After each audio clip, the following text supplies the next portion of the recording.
At my wife's funeral, my son whispered, "I wish you had followed in your mother's footsteps." I stood up and said, "I'd rather do something different," and walked away. 30 minutes later, he panicked. 47 missed calls. "You won't believe what I did." Before we continue, please subscribe to the channel and write in the comments what time it is where you are now. I stood beside the casket, my hand resting on polished oak that felt cold even through the cream silk lining. Evelyn looked peaceful. The mortician had done outstanding work, better than I expected, for what pancreatic cancer leaves behind. 18 months of watching her fade, one cell at a time, 1 pound at a time, until the hospice bed became our entire world. The morphine drip, her final whispered words about being proud, about our life together, about how much she loved the garden we'd planted 25 years ago. Late afternoon light filtered through windows behind me, casting golden patterns across the funeral home's carpet. I could hear people shifting, preparing to leave. Mrs. Hargrove from next door touched my shoulder. "Evelyn fought so hard. 18 months. You never left her side." I nodded because speaking felt impossible. She squeezed my arm and moved toward the exit with the others. The crowd thinned. 25 people became 18, then 12, then just the stragglers who didn't know how to leave gracefully. "We should head to the house," someone said behind me. My house. The wake. I'd forgotten about that part. The drive passed in fragments. Trees, traffic lights, my hands on the steering wheel. Then I was standing in my own living room, surrounded by voices that seemed to come from underwater. People held paper plates with sandwich triangles and potato salad. They spoke in those hushed tones reserved for the newly bereaved. Voices full of careful sympathy. Brandon stood in the corner near the bookshelf, Olivia beside him. They weren't talking to anyone else. Brandon checked his watch, a Tag Heuer I'd given him for his 35th birthday. Olivia scrolled through her phone, her thumb moving in quick flicks. She laughed suddenly, then caught herself, glancing around to see if anyone noticed. "Can we leave soon?" Her voice carried farther than she intended. "This is depressing. We're supposed to meet the Johnsons at 6. Brandon shushed her, but not with any real conviction, just an automatic gesture. He checked his watch again. I moved through the rooms like a ghost in my own home, accepted condolences, nodded at stories about Evelyn's kindness. Someone mentioned her volunteer work at the library. Another person recalled how she'd organized the neighborhood garden club. These strangers knew my wife better than my own son did. The crowd dwindled. 7 people, 5, 3, then just family. I stood near the fireplace, staring at embers I didn't remember lighting. The mantelpiece held framed photographs. Our wedding day, Brandon as a boy, vacations we'd taken when the world still made sense. Footsteps approached. Brandon. He positioned himself between me and the door, blocking my view of the hallway. "Dad, we need to talk about the will." His voice carried no uncertainty, no grief, no acknowledgement that we just buried his mother. "Everything's still set up the way it was, right? You didn't change anything." I turned slowly, looked at his face, really looked. When did he become this stranger? This man who wore expensive cologne and impatience like matching accessories? "What did you just say?" The question came out quietly. "Dangerous." He shifted his weight, irritation flickering across his features. "Oh, come on. Don't play confused." He glanced at Olivia, who'd moved closer, forming a united front. We've been patient, living here, helping out, helping out. I repeated the words like I was testing them for meaning. Yeah, helping. But let's be realistic. Brandon crossed his arms. Better if you'd followed Mom's path, old man. At least then we could finally live normally. We've been waiting long enough. Silence filled the room like water rising. I felt it in my chest, in my throat, behind my eyes. Not tears, something colder, clearer. Olivia's phone buzzed. She looked at the screen. I stepped forward. My hand had been gripping the mantelpiece.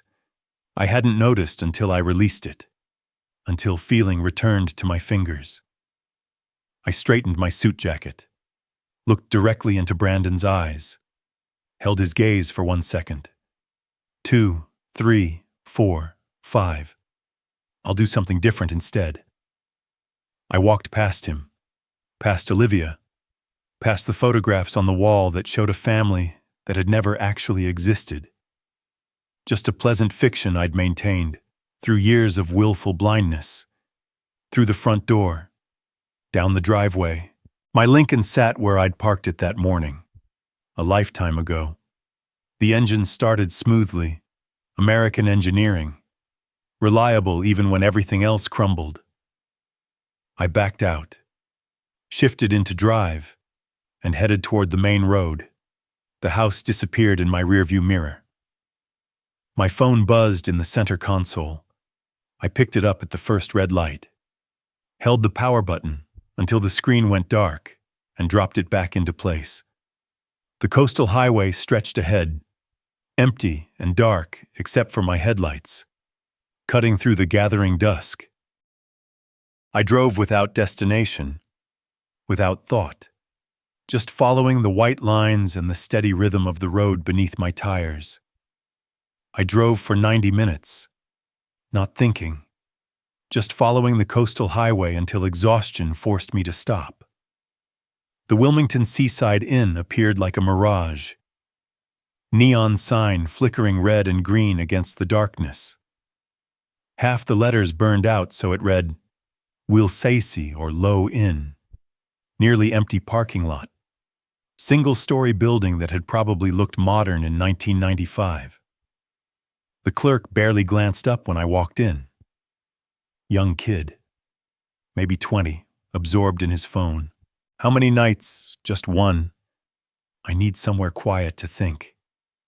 He slid a registration card across the counter. I paid cash.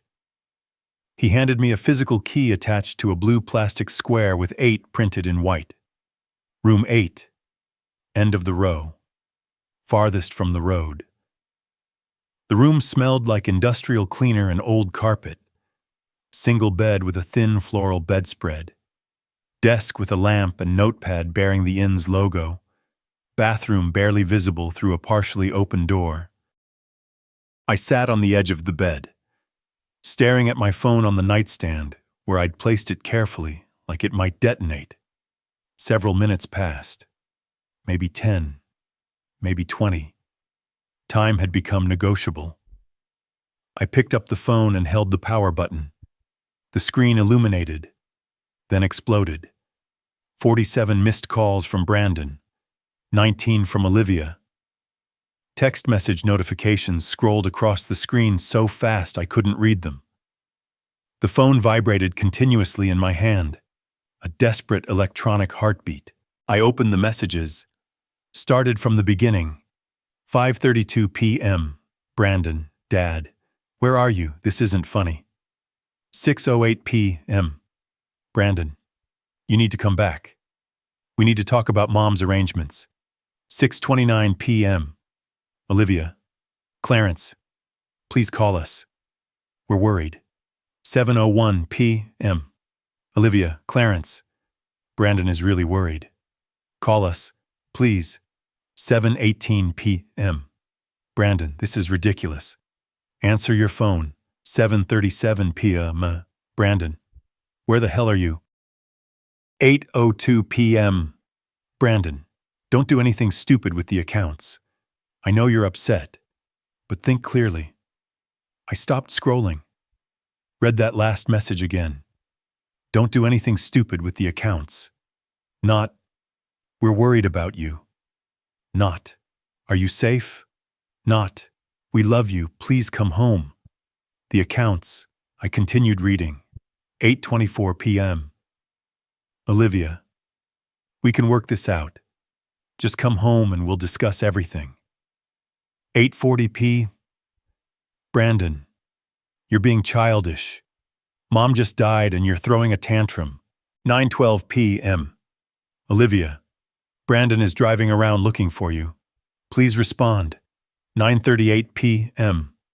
Brandon, fine. Stay gone.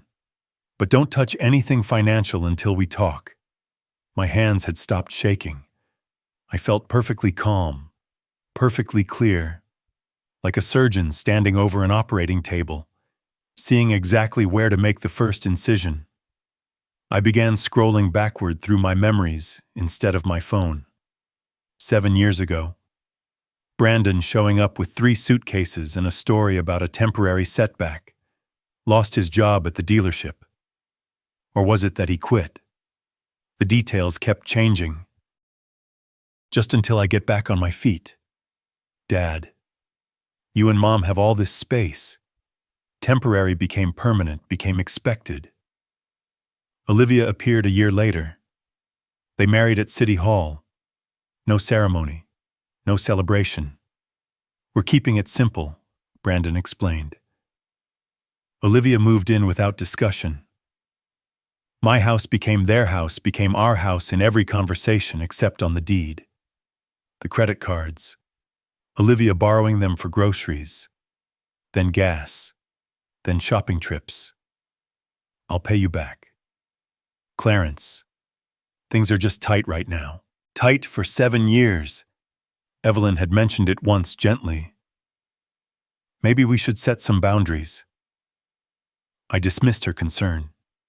They're family. Family helps each other. The roof repair. $3,800. I wrote the check. Same month. Brandon bought a new truck. $35,000. Great deal, he'd said. Couldn't pass it up. Every utility bill. Every property tax payment. Every repair. Every expense. Every cost. Mine. While they contributed nothing but presence and expectation. Discuss. There's nothing to discuss anymore. You made your choice clear. I spoke to the empty room. My voice sounded different. Harder. Like it belonged to someone who'd finally woken up after years of sleepwalking. I took out my laptop from the car. I'd grabbed it without thinking when I'd packed an overnight bag I didn't remember packing. The in Wi-Fi connected slowly. I opened a browser and began researching. North Carolina property law, tenant eviction procedures, estate planning, financial power of attorney, credit card fraud, adult child exploitation. The notepad sat beside my laptop. I picked up the cheap ballpoint pen with the in logo and began writing. Estate attorney, notary, bank manager, property deed documents, credit card statements going back 7 years, financial audit, change all passwords, contact credit bureaus, file police report if necessary. The list grew longer, more detailed. I organized information into categories: legal, financial, property, timeline. My phone buzzed. Another message from Brandon. I didn't read it. Another from Olivia. Ignored. The phone kept buzzing, kept lighting up the dim room with each new notification. I turned it face down and continued working. Robert Kensington. The name appeared in 3 different legal forms when I searched aggressive estate attorney Wilmington. One review called him ruthless but effective. Another said, hire him before your opponent does. A third mentioned he specialized in contested family matters and asset protection. Perfect. At 1:30 in the morning, I lay back on the bed, fully clothed, staring at water stains on the ceiling that looked like continents from an atlas of nowhere. My phone buzzed twice more. I didn't move to check it. Morning light crept through thin curtains. I had 4 hours of sleep and a completely clear mind. First stop, the office of Robert Kensington, the most ruthless estate attorney in Wilmington. 4 days passed in the rental apartment. Furnished, impersonal, temporary, everything I needed it to be. The place came with a 6-month lease I'd signed without hesitation. Downtown Wilmington, 7th floor. Windows overlooking buildings I'd driven past for 25 years without really seeing. I unpacked a single suitcase filled with clothes from my office locker at the clinic. Nothing from the house. Nothing that belonged to that life. My phone sat on the kitchen counter. Screen dark. 52 missed calls in 4 days. I hadn't listened to a single voicemail. The appointment with Robert Kensington was scheduled for 10. I arrived 15 minutes early, parked in the underground garage of his building, and rode the elevator to the 6th floor, carrying a leather portfolio stuffed with documents. The reception area had the quiet efficiency of expensive legal representation. Glass, chrome, leather furniture that looked uncomfortable and probably cost more than most people's cars. A woman behind a curved desk looked up with a professional smile. "Clarence Whitaker, I have a 10 with Mr. Kensington. He's expecting you. Would you care for coffee while you wait?" "No. Thank you." She led me to a conference room with floor-to-ceiling windows overlooking Wilmington Bay. The water glittered in morning sunlight. Beautiful. I hadn't noticed beauty in years. Robert Kensington entered exactly at 10. Tall, gray hair, suit that probably cost what I used to spend on family vacations. He shook my hand once, firm grip, then gestured to the table. "Let's see what we're working with." I spread the documents across polished wood. Property deed. Current will dated 2012 marriage certificate. Bank statements going back 2 years. Everything organized in chronological order. Labeled with sticky notes. Professional habits die hard. Kensington examined each page with the focused attention of a surgeon studying an X-ray. He made notes on a yellow legal pad. After 12 minutes of silence, he looked up. "The house is entirely in your name. Purchased in 1989, correct? Before my son was born. Your son has no legal claim to the property whatsoever." He tapped the deed with his pen. "None. This is solely yours." My phone vibrated on the table. Brandon calling. I declined it. Kensington noticed but said nothing. "The will leaves your entire estate to your son." He flipped through the pages. "Written 13 years ago. Standard beneficiary designation." 13 years ago. I assumed family meant something. I was wrong. The words came out flat. Factual. How quickly can we change it? New will can be drafted within days. Executed within a week. Kensington leaned back in his chair, studying me with the detached interest of someone who'd seen every variation of family dysfunction. More important question. Do you want to revoke their residence? I want them out legally. Permanently. What's the process? North Carolina law requires 30-day written notice for residents without a lease agreement. After that period, if they refuse to leave, we file for formal eviction through the court system. It's clean. It's legal. It's final. He pulled a blank form from his briefcase. I can prepare the notice today. My phone vibrated again. This time, a text message. I glanced at the screen, then read it aloud. "You can't just throw us out. This is our home, too." Interesting word choice. Our home, not your home. Kensington extended his hand. I passed him the phone. He scrolled through several messages, his expression unchanging. Keep all of these. Don't delete anything. This harassment strengthens our position if this proceeds to court. He handed the phone back. Is there anything else you want to address? I need financial forensics. I pulled out the bank statements, pointed to highlighted sections I'd marked the previous night. I believe they've been accessing my accounts without proper authorization, taking more than what I consciously gave them. Kensington took the statements, scanned the figures, nodded slowly. I recommend Laura Bennett, forensic accountant. Exceptionally thorough. He wrote a name and number on his notepad, tore off the sheet, and slid it across the table. She'll find every dollar they've stolen. And it is theft, Mr. Whitaker.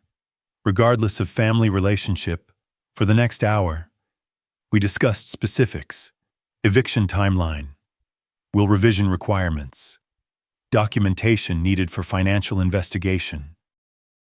Kensington explained everything in precise legal terminology. No sympathy, no judgment, just clean presentation of facts and options.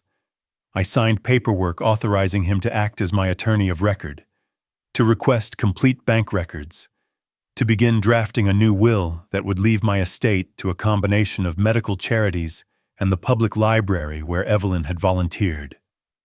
One more thing. Kensington stood, gathering his documents into a folder.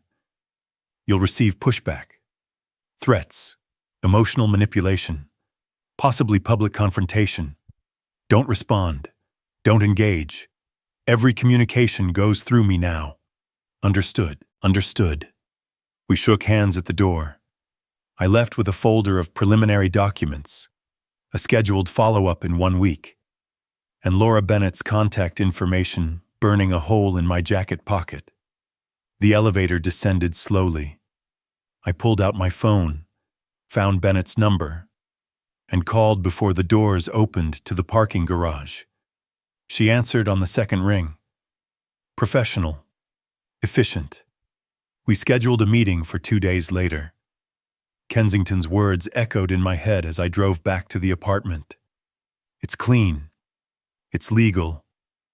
It's final. That was all I needed.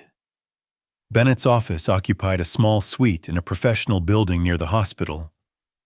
Wall of filing cabinets. Dual monitors showing cascading spreadsheets. Certificates framed on walls proving credentials I'd already verified online. She was 45, sharp-eyed, wearing reading glasses on a chain around her neck. I'd brought 3 years of statements, bank accounts, credit cards, tax returns, everything I'd retrieved from my home office safe during a carefully timed visit. When Brandon and Olivia were out, I'd watched the house from down the street until I saw them leave, then let myself in, grabbed what I needed, and left within 10 minutes. Bennett spread the documents across her desk like a dealer arranging cards. Give me a minute. I sat in silence while she worked. Her fingers moved across keyboards, pulling up additional records from bank websites where I'd provided access credentials. She made notes on a yellow pad, highlighted certain lines, cross-referenced dates. The clock on her wall ticked through 20 minutes before she spoke. This supplementary card you authorized in 2021. She turned one monitor so I could see the screen. It's been used exclusively at luxury retailers. Total across 3 years, $42,000. The number felt both shocking and inevitable. I authorized it for groceries and household emergencies. Show me one grocery store charge. Bennett scrolled through pages of transactions. There aren't any. It's all personal luxury items. She read from the screen. Designer boutique, $2,900. Jewelry store, $7,500. Day spa package, $1,200. High-end cosmetics, $800. Her voice remained neutral, clinical. Every single charge is luxury goods or services. No groceries, no household supplies, no emergencies. Olivia, the name tasted bitter. The card is in your name with her as authorized user. Legally, you're responsible for every dollar. Bennett flipped to another spreadsheet. But this is more brazen. She highlighted a column of transfers. Each one showed money moving from our joint checking account, the one I'd set up years ago for household expenses, into an account with only Brandon's name. The notes beside each transfer read like variations on a theme. Temporary loan, will repay. Short-term assistance, emergency funds, paying back next month. Your son has withdrawn $76,000 over 3 years, each one marked as a temporary loan. Bennett looked at me over her reading glasses. Not one repayment. Not a single dollar returned. The numbers swam in front of my eyes. 42,000, 76,000, 118,000 total. Gone, stolen, while I paid for everything else. Mortgage, utilities, property taxes, insurance, repairs, while Evelyn was dying, and I was too exhausted to notice my accounts draining away. I want documentation for civil court. Every transaction, every unauthorized use, every fraudulent transfer. My voice came out steady despite the rage building behind my ribs. And I want every card canceled today. Remove his access to all accounts effective immediately. Bennett nodded, already typing. This is textbook financial exploitation. You have grounds for full recovery, plus interest and legal fees. She printed page after page of highlighted transactions. I'll notify the banks this afternoon. All cards will be canceled by end of business. Account access revoked. I'll prepare a complete forensic report for your attorney within 48 hours. I photographed key pages with my phone, documentation, evidence, proof that family was just another word for theft when you weren't paying attention. One more thing, Bennett said as I gathered the papers. Change all your passwords, email, bank accounts, credit cards, everything. Use complex combinations they couldn't guess. Enable two-factor authentication on every account. I drove to the clinic for afternoon appointments, tried to maintain normal professional routine, saw patients, reviewed x-rays, discussed treatment options, routine, normal, except nothing felt normal anymore. At 4:15, between patients, the waiting room erupted. I heard shouting first, then my receptionist's voice, strained and apologetic. Then Brandon burst through the door to my examination area, face red, pointing his finger like a weapon. Dad, what the hell did you do? My card was declined. You blocked the accounts.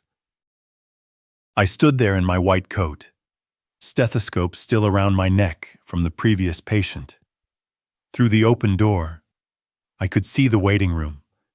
7 patients watching, expressions ranging from shock to embarrassment.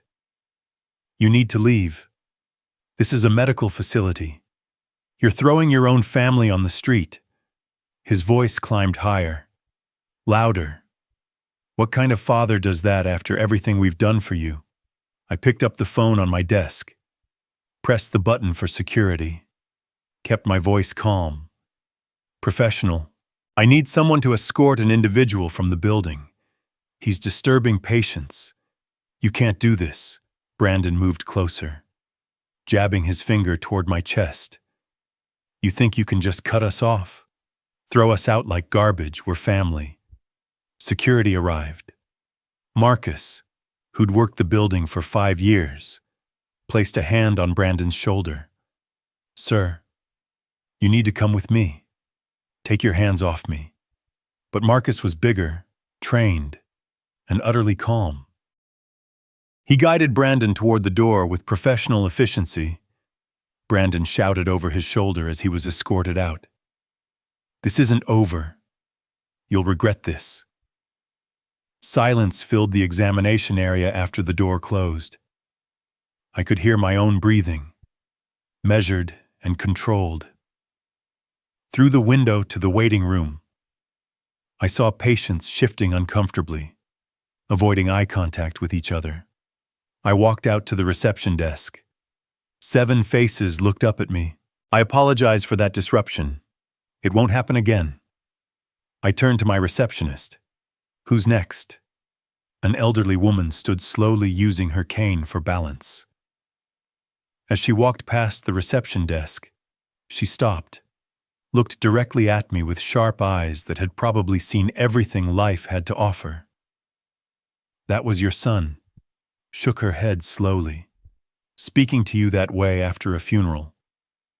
She didn't wait for an answer, just continued into the examination room, leaving her words hanging in the air like an indictment. I treated the rest of my patients without further incident. Professional, focused. But my mind kept returning to the numbers. $118,000. 3 years while Evelyn was dying. That night I drafted the eviction notice with Kensington over the phone. 30 days. The law was clear and so was I. The envelope sat on my kitchen counter in the rental apartment addressed to my own house. 1423 Magnolia Drive. The place where I'd raised a son who became a stranger. In the morning, I would deliver it personally. Morning light filtered through blinds I still wasn't used to. The rental apartment felt temporary even after a week. Furniture that belonged to no one. Walls painted neutral beige. Appliances that worked without character. The manila envelope sat on the kitchen counter where I'd left it the night before. 30-day eviction notice prepared by Kensington. Reviewed by me. Ready for delivery. I dressed in a dark suit. Poured coffee I didn't finish. Reviewed the documents one final time, though I'd memorized every word. The drive to Kensington's office took 10 minutes. I parked in the same underground garage, rode the same elevator, entered the same conference room. 3 folders waited on the table. 3 simultaneous strikes, Kensington said without preamble. He opened each folder as he spoke. New will, eviction notice, civil suit for financial recovery. By week's end, they'll understand you're not negotiating. The new will was 28 pages. I read every paragraph. Everything to the Evelyn Whitaker Medical Foundation, a charitable organization Kensington had helped establish specifically for this purpose. The foundation would provide orthopedic care for underprivileged children, free surgeries, free follow-up care, free physical therapy, everything Evelyn would have wanted, everything that mattered, nothing to Brandon. 2 witnesses waited in the reception area, paralegals from Kensington's firm. They entered, watched me sign, added their signatures below mine. The whole process took 4 minutes. 4 minutes to erase a son from inheritance. 4 minutes to choose charity over blood. The foundation will help children who actually need it, I said, handing the pen back to Kensington. That's the legacy Evelyn would want. He filed the document in his safe. Permanent. Irreversible. Without my explicit instruction. The eviction notice next. Do you want a process server to deliver it or I'll do it myself? Kensington studied me for a moment and then nodded. Understood. I drove to the house for the first time since the funeral. Magnolia Drive looked exactly the same. Oak trees lining the street. Neighbors' yards well maintained. My own house standing solid at the end of the cul-de-sac. I'd bought this place in 1989, 36 years ago, before Brandon was born, before I understood that family could become strangers under the same roof. Brandon's truck sat in the driveway. New, expensive. Purchased with money he'd stolen from my account while calling it a loan. I parked on the street, walked up the driveway carrying the manila envelope. My own front door.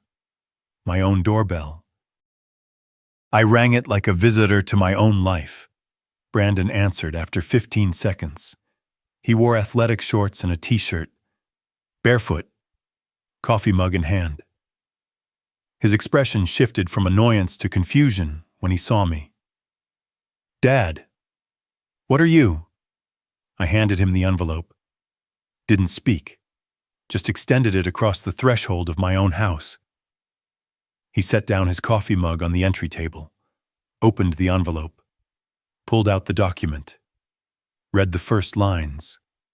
His face transformed, confusion melting into comprehension, then hardening into fury. "What is this eviction? You can't be serious. You have 30 days. The law is clear."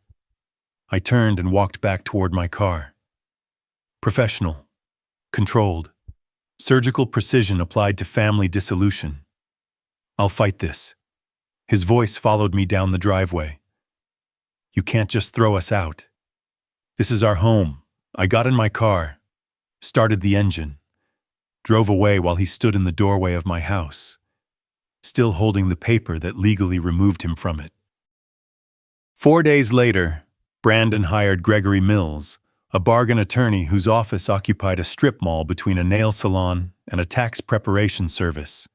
Mills filed a motion claiming verbal promise of inheritance and parental obligation to adult children. The preliminary hearing occurred on Tuesday morning. New Hanover County Courthouse, 3rd floor. Judge Elizabeth Harlan presiding. I sat beside Kensington at the plaintiff's table. Brandon sat across the aisle with Mills, who shuffled papers with the nervous energy of someone who knew his arguments were worthless, but needed to justify his retainer fee. Mills stood when called. "Your Honor, my client was verbally promised this inheritance. There's a moral obligation." Judge Harlan held up one hand. "Counselor, verbal promises regarding inheritance hold no legal weight in North Carolina. Adult children have no inherent right to parental property. Does your client have any written documentation? Any signed agreement? No, Your Honor. But the moral? This is a court of law, not morality." Harlan looked at the paperwork in front of her. The eviction notice follows proper legal procedure. 30 days written notice to residents without lease agreement. Everything is in order. Motion dismissed. The gavel struck once. Final. In the courthouse. Kensington shook my hand. Their attorney just wasted their retainer fee. The eviction proceeds as scheduled. Across the corridor. Brandon glared at me. Mills spoke to him in low tones, probably explaining that no further legal options existed. Brandon's jaw clenched. His hands formed fists at his sides, but he didn't approach, didn't speak, just stared with the helpless rage of someone watching control slip away completely. That evening, my colleague, Dr. Patricia Chen, forwarded screenshots from Facebook. Olivia had created posts in a neighborhood group. "Clarence Whitaker is abandoning his family, throwing us on the street after everything we've done for him, after standing by him through his wife's illness. This is how he repays loyalty." The post included photos from Evelyn's funeral. Olivia and Brandon standing beside the casket looking appropriately grief-stricken for the camera.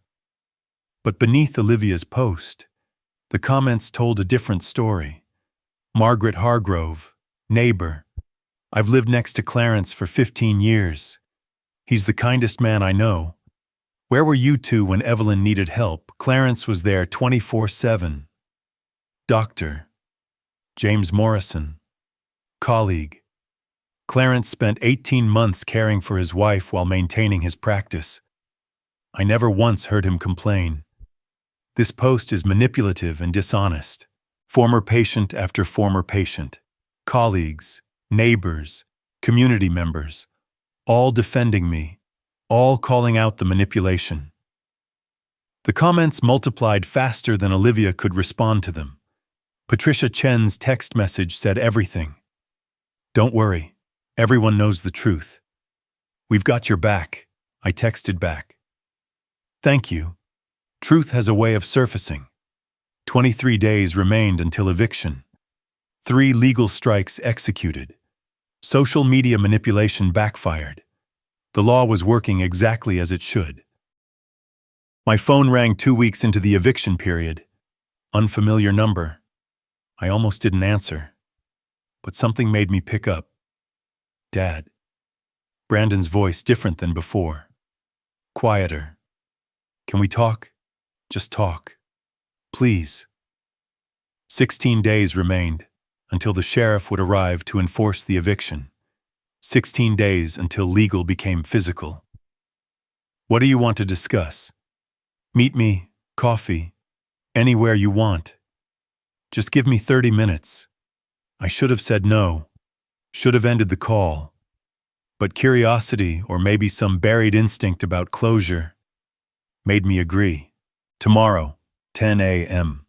The Harbor Brew downtown. He arrived 5 minutes early. I watched him through the window before entering. Brandon sitting at a small table in the back corner. Coffee already purchased. Fingers drumming nervously on the tabletop. His clothes looked rumpled, facial hair growing unevenly, the expensive watch missing from his wrist. I entered, ordered black coffee, and sat down across from him without preamble. "You wanted to talk?" Brandon looked at his hands. "I know I messed up. I know things got out of control." Out of control, I repeated the phrase flatly. "Is that what you call stealing $118,000? He flinched. "It wasn't like that. It was just we were struggling and you had so much, and I worked for what I had for 40 years while you lived rent-free in my house and took whatever you wanted. I can pay some of it back." He looked up. Desperation leaking through the attempted humility. "Not all of it, but 45,000. I can get 45,000 together if you drop the lawsuit, and we can work out rent payments. Something reasonable. We just need more time." The math was almost insulting. 45,000 on a 118,000 debt. Staying in the house with reasonable rent after 7 years of contributing nothing. "No. Dad, please. My answer is no." His composure cracked. "What are we supposed to do?" "We can't afford housing in Wilmington. Olivia is threatening to leave me. My boss saw what happened at your clinic. Half the office saw the Facebook posts. I'm barely hanging on to my job. Perhaps you should have considered consequences before stealing from me while your mother was dying." The words landed like physical blows. Brandon's face reddened. "That's not fair. What's not fair is that Evelyn asked about you during her final week. Asked when you were coming to visit. I told her you'd be there soon. You never came. I was working. You were at a dealership holiday party when she died. I called you at 7 p.m. Told you to come immediately. You arrived at 10. 3 hours late to your mother's death." Brandon stood abruptly. His chair scraped loudly against the floor. Other patrons glanced over. "You're never going to forgive me. Never going to give me another chance." "You're correct." He stared at me for 5 long seconds, waiting for me to soften, to relent, to offer something. I stared back and offered nothing. He left, walked out without another word. His coffee cup sat abandoned on the table, still half full. I finished mine slowly, left a tip for the server, drove back to the apartment, feeling nothing but cold satisfaction that I'd held firm. 3 days later, Olivia tried a different approach. The Remembering Evelyn Whitaker Facebook group had been created by Evelyn's book club friends after her death. 40 members. Photos, memories, stories about her kindness. I'd been added, but rarely checked it. Too painful to see her smile in every posted picture. Olivia posted a long message. Today marks 3 weeks since we lost our beautiful Evelyn. I've been reflecting on how much she valued family. She always said family was everything.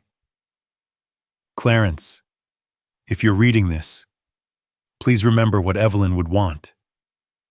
She wouldn't want her family torn apart. She'd want forgiveness, reconciliation, love. Please honor her memory by giving us a chance to make things right. The post included a photo of Olivia and Evelyn from 2 years ago before the cancer became terminal, both smiling, happy. The manipulation was more sophisticated this time, invoking Evelyn's values, using her memory as emotional leverage. It might have worked on someone who didn't know the truth. I waited 3 hours before responding. Let the post sit. Let people read it. Then I wrote my reply directly beneath it, visible to all 40 group members. Evelyn spent 18 months in hospice care. Thanksgiving 2023. Brandon chose a work party over dinner with his dying mother. December 2024, he visited 0 times during her final week. He arrived at her funeral 15 minutes late. Evelyn died knowing her son couldn't be bothered to say farewell. Don't invoke her memory to justify your behavior. The response was immediate. Linda Chen, Evelyn's book club friend. I visited Evelyn every week during those final months. Clarence was there every single time, exhausted but present. I never once saw Brandon. Margaret Santos, hospice volunteer. I was with Evelyn that final week. She asked for Brandon. Clarence told her he was on his way. He never came. Clarence, you gave her comfort. Don't let them rewrite that. More comments flooded in, all supporting me, all confirming the truth. Olivia deleted her post within an hour, but screenshots had already circulated. That night, Kensington emailed the final eviction order. Judge Harlan had signed it that afternoon. The sheriff was scheduled for 10 a.m. on the 30th day, exactly as the law required.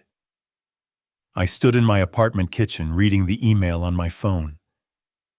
30 days had seemed long when I'd handed Brandon that manila envelope. Now they'd passed like water through fingers. The 30th day arrived like clockwork. I stood in Kensington's office reviewing the final eviction order signed by Judge Harlan. The sheriff was scheduled for 10 a.m. I would be there to witness it.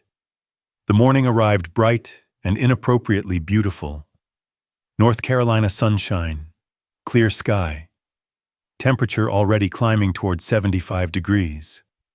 I stood in the driveway of my own house at 9:45, waiting beside my Lincoln. The sheriff's vehicle pulled up at 9:53. Deputy Marcus Chen stepped out, official eviction order in hand. Behind him, Derek Morrison's sedan parked on the street, the realtor I'd hired to assess the property's value. A notary public emerged from Morrison's passenger seat, carrying a clipboard and inventory forms. Deputy Chen nodded at me. Professional courtesy. We'd spoken by phone the day before to coordinate timing. He walked to the front door and knocked firmly. Sheriff's Department. I have an eviction order for Brandon Whitaker and Olivia Whitaker. Open the door or I will be forced to make entry. Silence. Then muffled voices inside. An argument. Olivia's voice rising, panicked. Brandon saying something I couldn't hear through the wood. Chen knocked again, harder. This is your final warning. Open the door. The lock clicked. The door opened. Brandon stood there in sweatpants and a wrinkled t-shirt, unshaven, eyes red from either anger or sleeplessness. Behind him, the house looked chaotic. Boxes started but not finished. clothes draped over furniture, dishes in the sink visible from the doorway. 30 days' notice, and they'd barely packed. "This is harassment," Brandon said, voice tight. "We have rights." Chen held up the eviction order. "You have 2 hours to remove personal belongings, personal clothing, and documented gifts only. Everything else remains property of the homeowner." He gestured to the notary. "This is Mrs. Patterson. She'll document what you removed to prevent any future disputes." I stayed back near the driveway, letting Chen handle the procedure. Morrison stood beside me, taking notes about the property's condition. The morning sun cast long shadows across the lawn I'd mowed for 36 years. Brandon and Olivia disappeared inside. Sounds of frantic movement followed. Drawers opening, closets being ransacked, voices arguing about what to take first. The notary entered with her clipboard, positioned herself in the living room where she could observe. 15 minutes later, Olivia emerged carrying the Chinese vase from the living room. Blue and white porcelain, hand-painted, worth more than most people's monthly rent. "This was a gift," her voice trembled. "Evelyn gave this to me before she died." I walked to my car, opened the trunk, and retrieved a folder I'd prepared the night before, organized by room, then by item value. I flipped to the living room section, pulled out a receipt, and walked back to where Olivia stood, frozen in the doorway. "I bought that vase in 2016 from Chen's Antiques." I showed her the receipt, then showed it to the notary. $2,600. My credit card. My property. Olivia's face crumpled.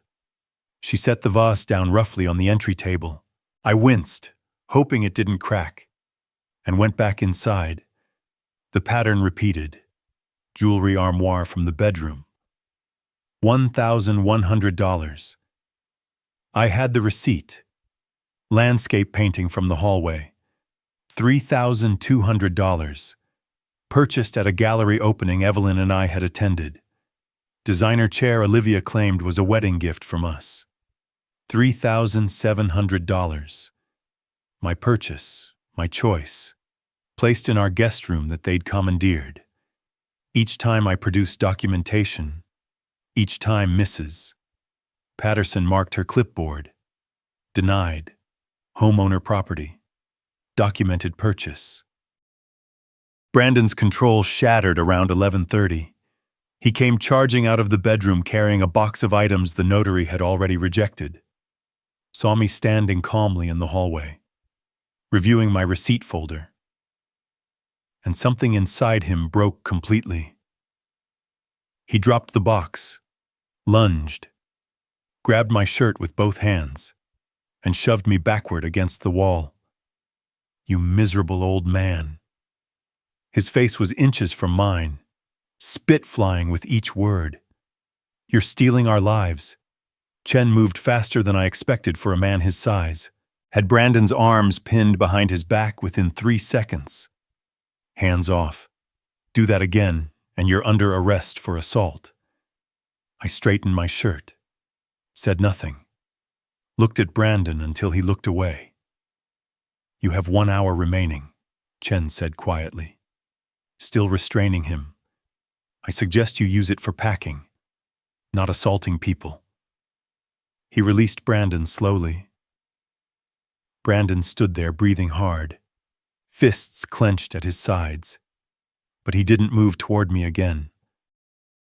The last hour passed in tense silence, Olivia crying in the bedroom, Brandon throwing clothes into garbage bags with violent, jerky movements.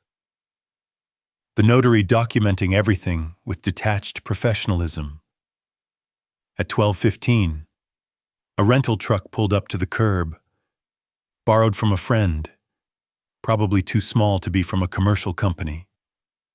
Brandon and Olivia loaded it with pathetically little suitcases of clothing, some kitchen items that were genuinely theirs from before they moved in. A lamp, a coffee maker, 7 years of living reduced to what filled half of a 10-foot truck bed. They didn't look at me as they finished loading. Olivia got in the passenger seat, face buried in her hands. Brandon stood by the driver's door, staring at the house. Our eyes met across the driveway. "You'll regret this," he said, not shouting anymore, just stating it like fact. "I promise you'll regret this." "Tu peux même," I replied calmly. "That's when the locks change. Don't come back." He got in the truck, started the engine, drove away without looking back. The sound of the engine faded down Magnolia Drive until silence returned. I stood on the threshold of my house. My house. The furniture remained, all of it mine, purchased with my money over decades. But the personal presence was gone. Brandon's jacket no longer on the coat rack. Olivia's magazines no longer on the coffee table. The air itself felt different. Lighter. Emptier. I walked through each room methodically. Bedroom where they'd slept in my guest bed. Kitchen where they'd eaten food I'd paid for. Living room where they'd watched television on my subscription services. Every space felt like it was exhaling after holding its breath for 7 years. At 1:30, the locksmith arrived. By 2:15, every lock was changed. New keys in my pocket. Old keys, worthless pieces of metal wherever Brandon had thrown them. I stood in the doorway one more time as the locksmith drove away, looked out at the empty driveway, the quiet street, the ordinary afternoon continuing around me. Then I turned back into the house and closed the door firmly. The sound of that lock clicking into place felt like the final word in a very long argument. Doctor. Sarah Martinez called that evening as I sat in the rental apartment, reading through property inspection documents Morrison had left. "Clarence, I need to warn you about something." Her voice carried that careful tone people use when delivering bad news. Brandon gave an interview to the Wilmington Herald. David Preston's writing the article. It's going to be unflattering. The Wilmington Herald was Wilmington's weekly newspaper. David Preston specialized in human interest pieces that leaned heavily on emotional manipulation. I'd seen his work. Sensational headlines, selective fact presentation, quotes taken out of context to create maximum drama. "When does it publish tomorrow morning?" "I wanted you to know before you saw it." I thanked her and ended the call. Spent the rest of the evening finishing Morrison's paperwork. Whatever Brandon had told Preston, whatever narrative he'd constructed wouldn't change the legal reality. The eviction was final. The house was mine. Facts didn't care about newspaper articles. The article appeared in Thursday's edition.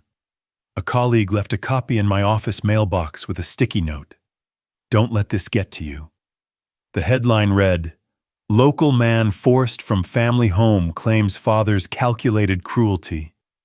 Preston had written exactly what I'd expected.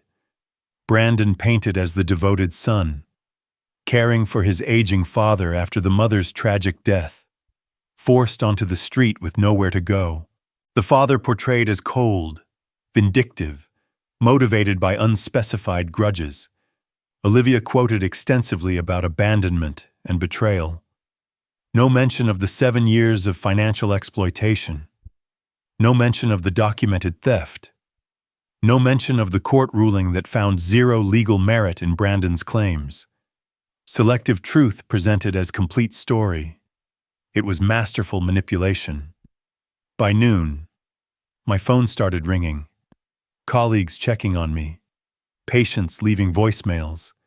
The medical community had seen the article, and they were not impressed. "Doctor, James Morrison sent me a letter he'd submitted to the Herald. I've known Clarence Whitaker for 23 years. I watched him care for his wife through 18 months of terminal illness without once complaining or asking for help. I watched his son Brandon miss every important milestone of that illness: hospital admissions, treatment decisions, final goodbyes. To characterize Clarence as cruel is not just inaccurate, it's obscene. David Preston should be embarrassed for publishing such poorly researched propaganda. More letters flooded the newspaper. Margaret Santos, the hospice volunteer, wrote 3 paragraphs detailing Brandon's absence during Evelyn's final week. Linda Chen from the book club described how Clarence had personally organized memorial donations while Brandon complained about funeral costs. Former patients submitted testimonials, pro bono surgeries for uninsured children, payment plans that amounted to forgiveness, Christmas gifts for families struggling with medical bills. The Herald's online comment section exploded. Every supportive comment about Brandon was buried under 50 defending me. People I didn't even know wrote detailed rebuttals citing court records, eviction laws, adult children's lack of inheritance rights. Patricia Chen, my colleague who'd forwarded the initial Facebook screenshots, sent me another message. The Medical Society is drafting a formal statement. 37 physicians signed it. Preston's editor called personally to apologize. I didn't respond to any of it. Didn't write letters. Didn't post comments. Didn't defend myself publicly. The truth was doing that work without my participation. 3 days after the article, Sarah Martinez called again. Brandon was fired. The dealership let him go this morning. I sat in silence for a moment, absorbing that information. Why multiple reasons? Apparently, the clinic scene had already put him on thin ice. Then the article came out and customers started calling asking why they employed someone described so negatively in the community. When the counter-narrative exploded, all the letters, the testimonials, management decided he was too much of a liability. And Olivia, word is she's leaving him, moved in with a friend, filed for separation. I thanked Sarah and hung up, stood at the rental apartment window, watching evening traffic pass on the street below. Felt no triumph, no satisfaction in Brandon's continued downfall, just a weary kind of validation that consequences were playing out logically. The article had been Brandon's last strategy: public shaming, emotional manipulation, community pressure on me to relent. It had backfired so completely that it accelerated his own destruction. Sometimes justice doesn't need your help. Sometimes it just needs you to step back and let truth work. 2 weeks after the article debacle, I received notice from the court.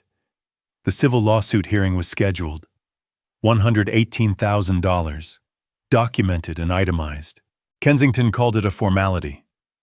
The evidence was overwhelming. I drove to the courthouse early that morning, knowing this was the final legal piece. The civil courtroom felt smaller than the one where Judge Harlan had dismissed Brandon's preliminary motion 2 months earlier. Same judge, same courthouse, different stakes. I arrived 40 minutes early with Kensington, carrying organized case files in the leather portfolio that had become a familiar weight. The morning proceeded with the methodical efficiency of legal machinery, doing exactly what it was designed to do. Judge Harlan entered at 9:15. We rose, sat, and began. This court will now hear the civil matter of Whitaker versus Whitaker, case number CV 2025-1847. Harlan adjusted her reading glasses. Mr. Kensington, present your case. Kensington called Bennett as expert witness. She connected her laptop to the courtroom display, and spreadsheets filled the screen behind her. 3 years of my financial life reduced to columns and highlighted cells. Over 36 months. The supplementary credit card ending in 4782 accumulated $42,000 in charges. Bennett used a laser pointer to track down the spreadsheet.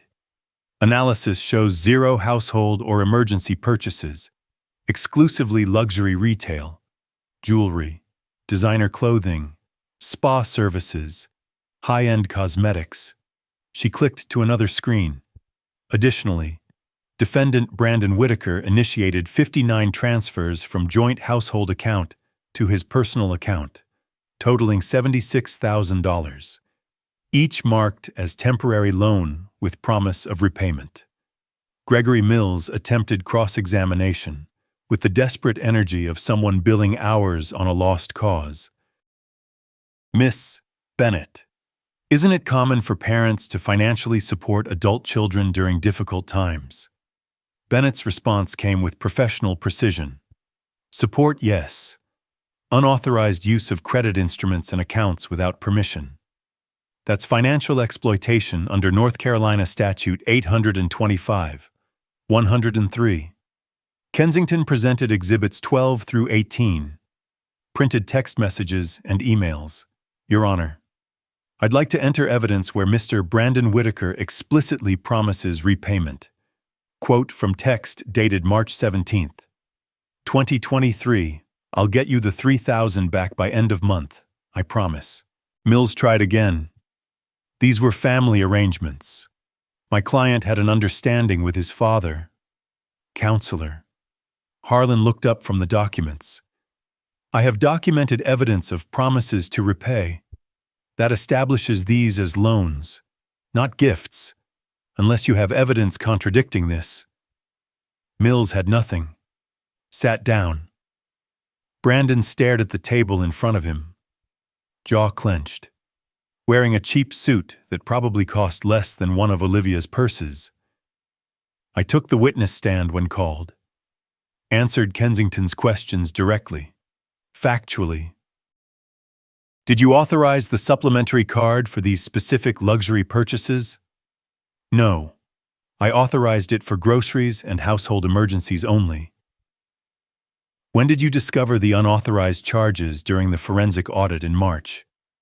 I didn't know about them until Miss Bennett documented them. Mills stood for cross-examination. Dr. Whitaker, you're a wealthy man. Surely these amounts didn't cause you financial hardship. The amount is irrelevant. It was theft. The principle matters. He had no follow-up. I stepped down. Judge Harlan called for brief recess. 15 minutes later, she returned with her decision already prepared. The evidence had been that clear. The court finds for plaintiff Dr. Clarence Whitaker. Defendant Brandon Whitaker is liable for $89,000. She consulted her notes. Due to statute of limitations on civil recovery, $29,000 of the earliest charges cannot be recovered. The remaining $89,000 shall be paid over 3 years. First payment due within 30 days. Monthly payments of approximately $2,360 thereafter. She looked directly at Brandon. Failure to maintain the payment schedule will result in wage garnishment and potential asset seizure. This court is adjourned. The gavel struck once. Final, I stood when dismissed, showed no visible reaction, no smile, no nod. Just gathered my papers and followed Kensington into the hallway. Clean victory, he said quietly. He'll be paying you for years. I'm not keeping it. The decision had been clear in my mind for weeks. Every dollar goes to the foundation. Kensington nodded like he'd expected exactly that answer. I left through the side exit to avoid any possibility of confrontation. Drove back to the rental apartment. I still hadn't moved into the house. Though the locks had been changed for 3 weeks, the place needed work first. Paint, new furniture, transformation from crime scene to home. That evening, Kensington called. Thought you should know. Olivia filed for divorce. Official filing came through this afternoon. Quick timing, She specifically excluded herself from his debts. Smart legal move on her part. Smart woman. I said, too bad she didn't apply that intelligence earlier. After hanging up, I stood at the apartment window watching evening traffic. Thought about Brandon sitting in that courtroom, stone-faced, while the weight of consequences settled onto his shoulders. 3 years of payments, monthly reminders of theft, betrayal, exploitation, and every dollar would go to children who needed surgeries their families couldn't afford. Children nothing like the man Brandon had become. The foundation paperwork sat on my kitchen counter, nearly complete. The Evelyn Whitaker Medical Foundation, 501c3 status approved, bank account established, first consultation requests already arriving. Justice looked exactly like this: methodical, documented, final, 3 months after the judgment.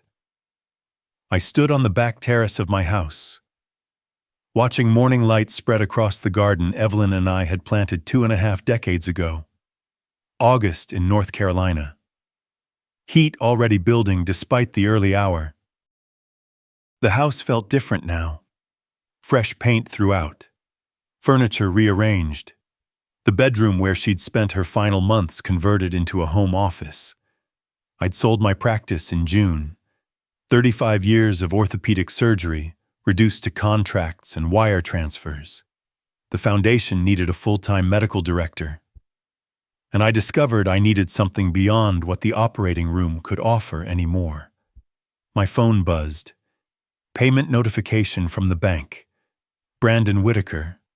$2,300 deposited. Slightly under the court-ordered amount. But within the grace period Mills had negotiated. I archived the notification without reading it twice. He'd become a transaction. Nothing more. Monthly reminder that consequences were mathematical and ongoing. The foundation had treated its first patient 2 weeks earlier. Maria Santos, 7 years old. Club foot that had gone uncorrected because her family couldn't afford the surgery. 3 hours in the operating room. 6 weeks of casting. Physical therapy covered entirely by the foundation. She'd walked without limping for the first time in her life last Tuesday. Her mother had cried in my office while Maria spun in circles, testing her new gait. That memory was worth more than any amount Brandon would ever repay. Inside the house. I poured coffee and reviewed case files for the foundation. 4 surgical consultations scheduled for next week. 2 spinal corrections. 1 hip dysplasia. 1 severe scoliosis. Families who'd been waiting months, sometimes years, for treatment they couldn't afford. Now they'd wait weeks instead of years. The foundation had funding for 12 surgeries this year, mostly from the sale of my practice, supplemented by donations from colleagues who'd rallied during the newspaper debacle. The hospice room where Evelyn had died was gone. In its place, a bright office with large windows overlooking the garden. Desk. Filing cabinets. Medical references. Her photograph sat on one corner. Both of us at our wedding. Young and unaware of how complicated family could become. I looked at it sometimes, but didn't linger. She'd be proud of the foundation. That was enough. My phone rang. Patricia Chen, my colleague and sailing instructor. Still up for this afternoon, wind's supposed to be perfect. Absolutely. I'd taken up sailing in July, something Evelyn and I had talked about doing, but never found time for.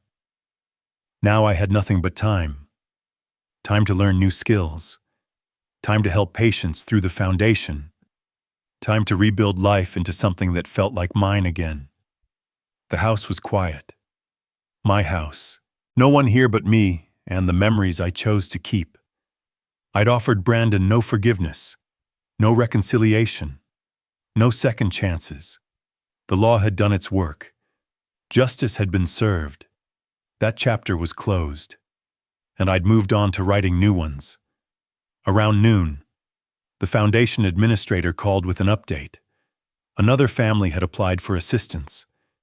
9-year-old boy with congenital leg deformity. Multiple surgeries needed. I scheduled the consultation for Thursday. This was what revenge looked like when you let it transform into something useful.